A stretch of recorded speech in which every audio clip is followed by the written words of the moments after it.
the Afia Morning Weekend Show. Hope you've been having an amazing time. Well, I bet you are. But guess what? It's about to get even better because we're on to our next discourse for the day. And yes, joining us on the show this morning to talk about career versus craftsmanship. Which should you go for, or should you go for the two? Either you're probably thinking about it. Well, we're about to clear the air on that right now. Because joining us is someone who actually started off as a lawyer, and now she is now making bags and other leather products. I really would love to find out why and what actually led to that, or that kind of dream change or dream swap, whatever we want to call it. Joining us on the show this morning is no other than the very beautiful Mrs. Ubok Ameh, the lawyer. Okay, or should I say an ex-lawyer or still a lawyer, a practicing, a collabo lawyer. Yes, because she's a lawyer and also a founder, Uban Leathered. Good morning, ma'am. Hi, good morning. Welcome to the show. Thank you. Once a lawyer, always a lawyer. My license has not been withdrawn. So Well, you're not practicing again. not fully, but I still do some legal things, gigs, Right. but I do not go to court for legal representation. Don't worry, I get it. I mean, someone who does leather bags, when they owe you, show them you're a lawyer. All right, well, okay. I mean, there's no better way to start than to start from the fact that you trained as a lawyer, and today you sell leather bags. I manufacture. Manufacture leather Yes. bag. Wow. Let's talk about the transition and what actually led to that. Because, I mean, earlier on, or basically, we're having a discussion around how parents actually influence their kids, if parents should have a say in their kids' career. So I'm wondering if it was like that in your own situation, or it was something else. Okay, so what really caused this pivot was, I think it was in 2020. Okay. The lockdown. Yeah, principally, marriage yanked me out of Lagos. I was born and bred there, and precisely on the 20th of March, I relocated to Enugu to start a family. Oh, wow. And then few days after this international lockdown, we did not expect. And then because my husband is an essential service provider, while he was out there saving lives, I was just left at home in a new environment, wondering to myself, what's going on? Why is everybody slow? I was used to the hustle and bustle. And in that state of, I don't want to call it depression, but let's say reflection, I noticed I was ripping bags apart.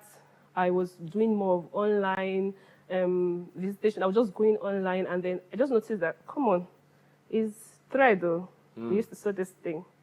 As human beings, it didn't fall from heaven. I can actually do this. And so when I ripped them apart, I tried to put them together, and it worked. And then I took a few pieces, I started creating my own designs.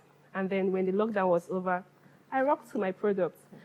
And then I also started with another law firm, with a new law firm here in Enugu, but they had a very large space for lawyers to practice.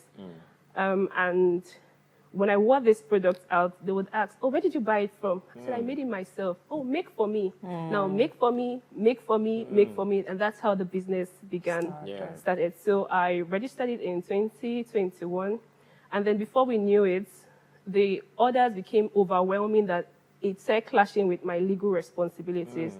Or would I say, the proceeds from the bag making became much more than what legal practice was offering me. And so I had to pause on litigation and then commence productions from home. And so that's how we pivoted from legal practice into bag making. All right, so I know, Ogo, you like being the curious one, but let me ask again. Let me borrow your question. So out of curiosity again, this is me asking, did you actually drop the legal part of your life? Was it all about the money, or was it about something you wanted to do? Okay, so I did not drop the legal part of my life. Prior to me coming to Enugu, I had been practicing law. In fact, I started an NGO with a friend called Flima Project. And what we used to do was to help indigent pre-trial detainees out of the prison. So I was doing a lot of prison visits. And there was one thing that was overwhelming, is the fact that most of these inmates we rescue out of the prison had nothing to do. And it also stemmed from the fact that probably they did not have a skill, they probably were not employable. And every time they would say, Auntie, I no get job. And so I now try to collaborate with some artisans to take in these people. But, you know, when you hear prison, you are withdrawn. Yeah, So I knew that there was a challenge in the system. So I had to step in there and see how do I, and again, I'm also a teens coach. I handle the teenagers in my church, and I love teenagers. So every time there's that gap, I don't have anything to do. Auntie, I'm broke. So I just knew that there's something that I could do. I love crafts. My dad is a fine artist, and then we are all handy people from my home. So I just knew that there's something that I could do in that system. And so that's how I plugged in. So most of the young people most of my interns are young people, those who are done with secondary school and have nothing to do while waiting for JAM. So we get this recruit, come and learn, come and start a craft. Don't waste your time. Don't gallivant and before you tell me, no, you tell me you're pregnant and all of those things, or you are into drugs. Come and get yourself fully involved. And that's it for me. Not necessarily the money, but the love for craft and the love for intentionality. Wow, that's nice. Okay. So there goes your teacher. She said she loves teens. Yes. Okay. So I want fellow teens. So I wanted to ask, is there anything you found a kind of surprising to you about running a hands-on business and coming from a structured system, a career? Well, nobody tells you the challenges. You're not prepared for it. Sometimes you learn on the job. So for someone like me who did not learn bag making in a structured environment or even learn entrepreneurship, I learned on the job. There are several, and I think I'm grateful to God for the fact that I practiced law. So it gave me that courage to start. Okay. So there are several people who want to start a business, but they do not even know the legal implications. So for example, I had to register my business myself. I understood all the legal compliances. I didn't know how to file my annual return. So all the legal aspects, I could handle it myself. So those are the things that set me apart. It's just that the core process of running a business, probably structure, clients, or how do I put this now? Okay, interacting with customers, customer relationship, securing a deal. And I think that another thing something of note, worthy of note here is the fact that for me as a legal practitioner, I wasn't taught the business of law. Legal practice is beyond you just going to court. You need to understand how to make money from law. And then legal practice is service. I did not understand how to convert my service to financial reward. So it wasn't making sense at some point too. So, but I think for a craft, I had to learn on job. I didn't even know how to put pricing to some of my products. It was my father who would tell me, come on, this is not it. Go and check other people. And over time, I started learning and I get better as the day goes by. Wow. Yeah. So I like to ask another thing in line with what you've explained now. So what does it take to build a business differently? You understand? So what are those lessons you learned that now if you're told to build another business from scratch, that you can implement from on-go? I think the first thing, yes, everyone who wants to build a business will say they have a business idea. So the idea is the first thing, right?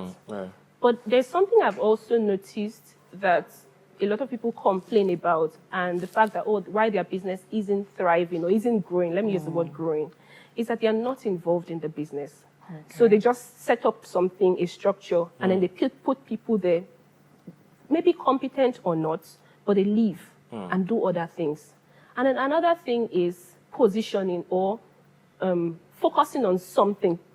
So, for example, I'm into bag making, but when I started, it wasn't lucrative as such. It wasn't bringing in the dividend now. I could have said, I said as Uban Leathered. I've heard 1 million times, do shoes, do belts, do this, do that. But because I've learned to position, now when people think of bags, in fact, if you do a quick Google search now, bag manufacturers in Nigeria, Google graciously suggests us as number one. Wow. Yes, especially within the Southeast. And that's because I've learned to position. So I think that for business owners, one thing they should learn to do is position. If you try to you're into kerosene, hair making, shoe making, you like they say, rolling stone gathers no moss. It's over time when your business has grown or built some level of structure, then you can begin to diversify, just like what we are doing currently. We started out with just bag making, and then we now created 2 additional streams of income for the business. One is the bag makers hub.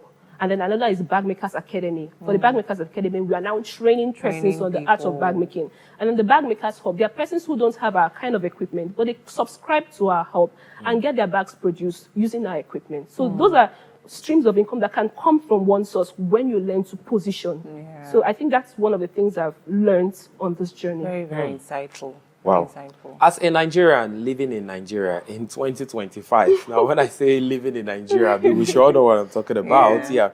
In today's economy, which actually works for you from your perspective and your experience so far, a professional title or a skill that, you know, makes a real need?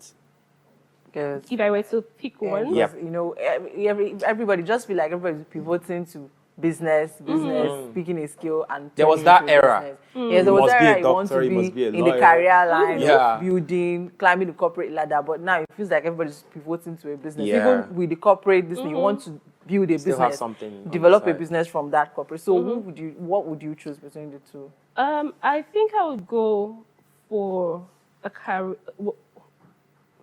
Think carefully. Choose. No, I will not go for the name. Okay.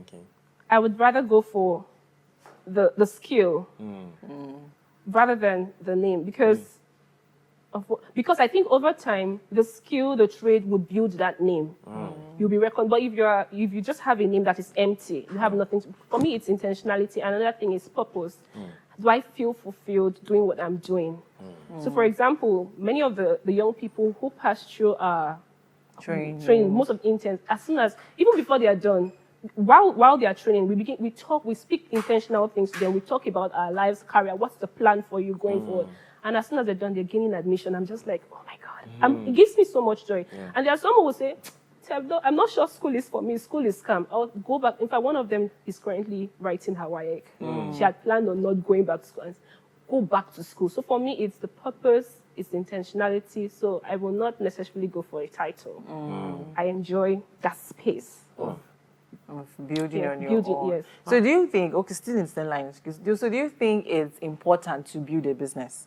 Like, we are in an era where everybody wants to own a business. We hear people talk about when you're talking that you're working in a corporate organization, it feels like you're being left behind, like you're not following what you're supposed to do.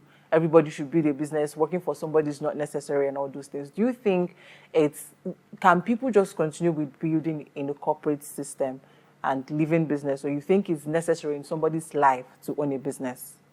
Entrepreneurship is not for everybody. If everybody is an entrepreneur, who will be employed? So sometimes you need to discover what works for you. There are entrepreneurs too. So what that means is that you are a staff in a corporate environment and you are entrepreneurial.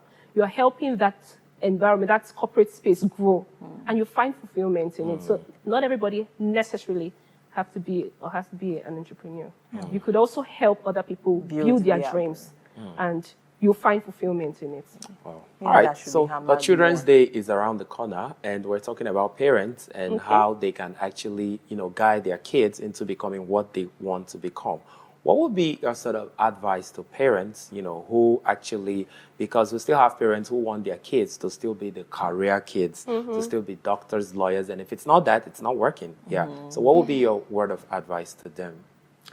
I think that they should understand that the world is changing.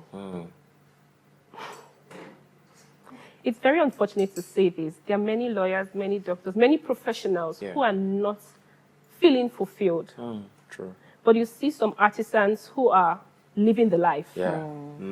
So for parents, I think they should make it an open option for their children. In fact, expose them to so many things. And I think that's one thing I'm grateful to God for my parents.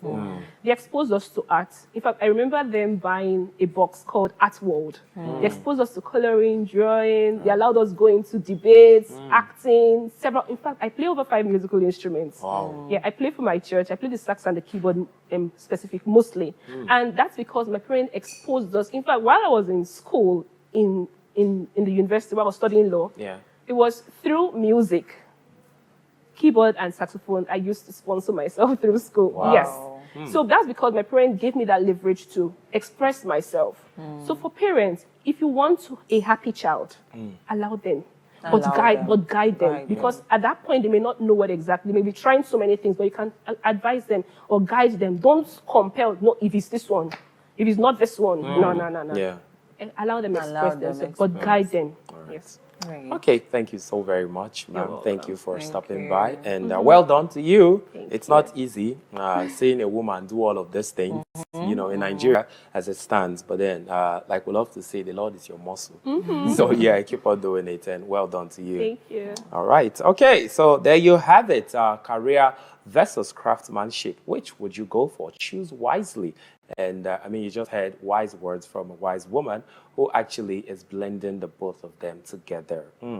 Okay, so guys, coming up next, we'll be having an exclusive interview with the futures or the leaders of tomorrow. Two kids who are exceptional. Yes, when you look at them, very young, but doing amazing things for themselves. An artist and a dancer. They'll be joining us up next on the show. The Afia Morning Weekend Show returns in a minute.